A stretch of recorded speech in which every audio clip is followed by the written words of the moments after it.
Okay, guys, now that we've learned about angular momentum, the two different types of angular momentum, in this video we're going to look at why using angular momentum can be such a helpful tool for us. And that is, as you can see here, because it does obey, like linear momentum, a conservation principle. So we're going to be talking about the conservation of angular momentum. And so maybe I won't write this out, but maybe let's just remember what conservation means. This just means that for a system under certain circumstances, the total angular momentum of the system is going to be conserved. And maybe just to quickly reprise something we knew about linear momentum, we knew that linear momentum was conserved. So linear momentum, it's just easier to write it. P is conserved when there's no impulse on the system. That is, if you had an outside force doing work or an outside force exerted on the system, it could create an impulse, and that impulse could change the linear momentum. So we had our old equation that looked like this: the integral of f dt was equal to the change in momentum. So as long as there was no outside force on the system, there was no change in momentum. Similarly here, we're going to say that the angular momentum is conserved. L is conserved unless there's an impulse. But now the impulse we're thinking about is going to be related to a torque. So in other words, we can say, rather than the integral of f dt, I'm going to say that the integral of torque dt is going to be equal to the change in angular momentum. So it's provided there's no outside torque on a system, that means that we would imagine that, or we would expect for L, that is the angular momentum, we would expect that to be conserved. So maybe just really quickly to remember, one of the things that makes angular momentum tricky is that there are these two different types of angular momentum. So just let's quickly remember that we have, I think, the weird one, which is little l, what I call little l, which is the angular momentum of a particle moving in linear motion. It's not rotating at all, but we can think about it as having angular momentum nonetheless, and that angular momentum is equal to the mass times the vector product, the cross product of r cross v. Here, I haven't really emphasized, and I'm probably not going to emphasize here, the vector nature of this, other than to say that the important issue with the cross product here is that we're just interested in perpendicular components. So the magnitude of L would be equal to m times r times v perpendicular, or alternatively, m times r perpendicular to v. In other words, when we're doing the product of r and v, we're only interested in perpendicular components. That's just little l, right? That was our first type of angular momentum. And the other one, which is maybe a little bit less weird, is the case of like a rotating rigid object, where L is just equal to I times omega. This, again, looks a lot like our linear momentum analog. So let's see why it's helpful to have these two different types of angular momentum, and why it can be useful in talking about angular momentum conservation. So maybe we could think about a real world-ish situation. It's kind of a weird situation, but could happen. So let's say I've got a merry-go-round. So I've got this merry-go-round which can rotate, it can pivot about its center. Here's the center of the merry-go-round right there. And the merry-go-round, we can say, has some radius here, r. So there's a radius, I'll call that big R. And it has a mass m. The merry-go-round, I'll use big M, I guess. And let's imagine that it is initially not rotating. That is to say, omega naught is 0. But there's a child, so this is going to be a top-down view. So let's say I've got this child here maybe, yeah, I guess I'll draw him right here. Here's this child, top-down view. That's his head, nose, shoulders, and he's running. And we'll say that this child has a mass little m and is running with a speed v. And the direction of the velocity is this way. And the child is going to run, and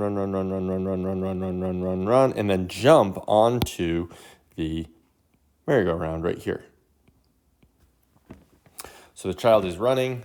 I hope this is clear. Running. Here's the child running, and jumps onto the merry-go-round. And I think we know what's going to happen when the child jumps on the merry-go-round. The merry-go-round is then going to turn. It's going to, the omega will not be zero. And the reason for that, this is a collision. This is a kind of collision. This is actually what we would call, remember, a perfectly inelastic collision.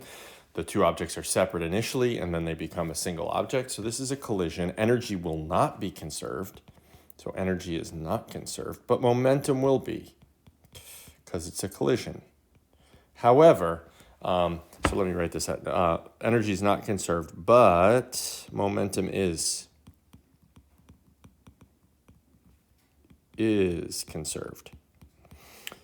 But the tricky bit here is you might be tempted to say, all right, well, the child has linear momentum, P, and after the child jumps on the merry-go-round, there's going to be angular momentum, L, and you might be tempted to say something like the P of the child initial equals the L of the merry-go-round final. This is not okay. You cannot do this. You cannot equate linear momentum and angular momentum. P does not equal L. They don't even have the same units. Remember, the units for P are kilogram meters per second, and L is kilogram meters squared per second. So they have different units. So we can't do that. I'm going to try to get rid of all of that so it doesn't confuse us. What we can say, however, and maybe I'll try to write this down here, is we can say that initially the child has an angular momentum little l.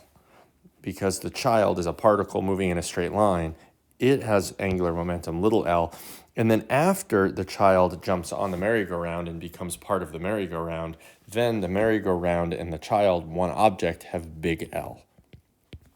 So we can use this kind of relationship where we have angular momentum, two different types of angular momentum, but nevertheless, it's angular momentum on both sides of the equal sign. This is legal.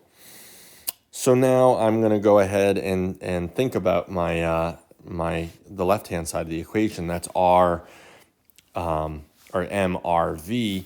You might be wondering, if I were to think about R here, remember what R is. R locates the child here relative to the center of the merry-go-round.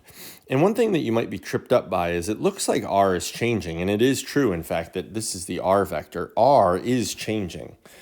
But the key insight here is that R perpendicular is not changing. The R perpendicular at all times is this. This is R perpendicular at all times. So even though R is changing as the child moves, the R perpendicular is constant. And by the way, is equal to, in this case, is equal to big R in this case, because I had the child jump onto the rim right on the very edge here of the merry-go-round. That would be different, for instance, if the child had run and jumped onto the merry-go-round, like somehow did like a big leap and jumped and landed right here, then the R perpendicular would have been big R over 2. But here, R perpendicular is big R. So that means I hope that made sense. That means the left-hand side of my equation, back down to here, I'm going to say the mass is little m, that's the mass of the child, times R perpendicular, and R perpendicular, I'll just write R perpendicular, times V. But that's going to turn into m times big R V, because, again, R perpendicular is big R in this case.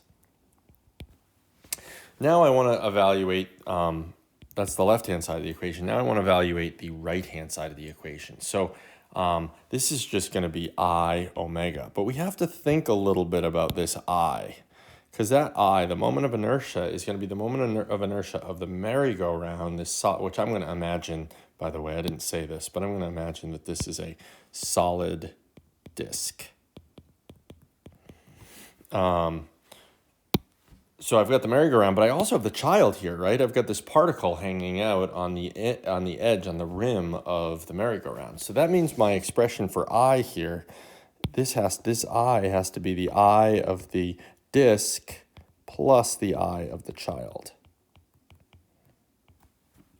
So that means here I need to write 1/2 mr squared, that's the I of the disk, plus the child, that's going to be little m times big R squared. Okay, so just so we're clear, I don't know how clear that this is. This is big M right here, and this is little m, the mass of the child. And then I can write times omega. Times omega. So if I wanted, for instance, to know, maybe I never asked a question, but maybe the question is something like find omega final after the child jumps on to the merry-go-round. Well, here I could find omega final. In terms of the variables given, I could say omega final, that's this omega. Omega final is just going to be mRV divided by, I could maybe take out, if I wanted to, 1r, just to, well, I'll take out both r's. R squared times 1/2 big M plus little m. And then I could lose an r, and that would give me little m times v over r times 1/2 big M plus little m. And that would give me omega final. So this now is an expression for omega final, right here. So that's nice. Again, just to reiterate, I want to make sure that I hammer this home very firmly, that you can never say, maybe I'll even write this, never